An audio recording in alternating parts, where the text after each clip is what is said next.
Why do I react? Why do I have these reactions and I don't even know why, right? Well, that is your powerful brain.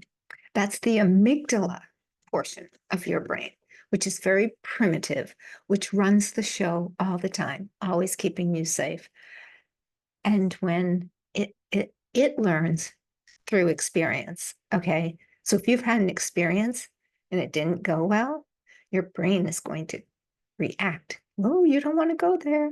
That's what will set up an anxiety reaction because it's like telling you, you don't want to go back there. We did this before. And it doesn't matter how young you were or how old you were. And if you think you can control it, you can't. There are ways to work with it, though. But it learns from experience. It will not learn from a lecture. It will not learn from cognitive behavioral therapy or talk therapy or lectures or even logic. It does not work that way. It is your animal side of you. It wants to keep you safe. It perceives things before you do. Now, this is the genius of this brain of yours, the amygdala portion, because of which I talk about all the time, right? The neuroceptive and interoceptive capacities, all of our senses, all of the neurons, which is why we build them in somatic experiencing. Your ability to perceive something, car coming at you or something, happens lightning speed. These neurons are myelinated. It takes about a second for you to take something in and go to your brain and think about it. But this all happens with no thought.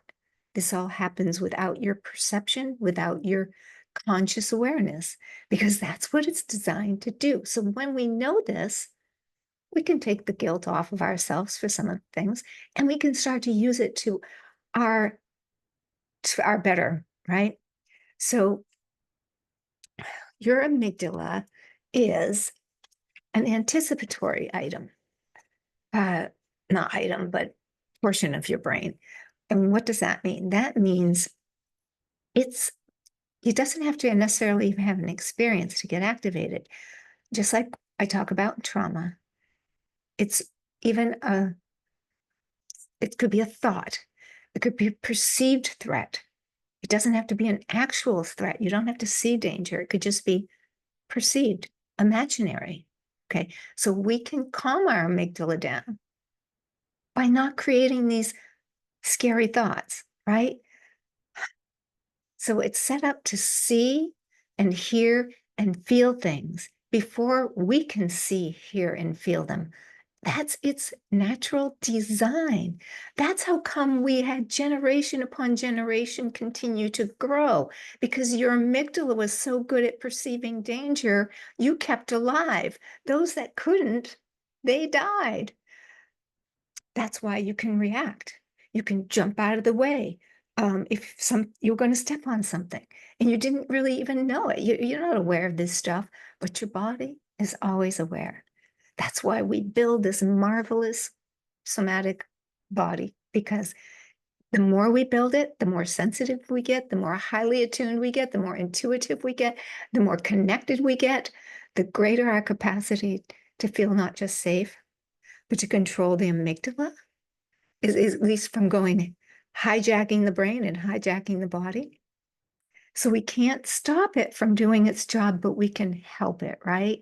And I want you to know that just knowing a little bit helps, and starting to treat yourself with loving intention and kindness towards this amygdala that's doing its job to keep you safe and protect you. So that is my message for you today. And sending you very much love. Namaste.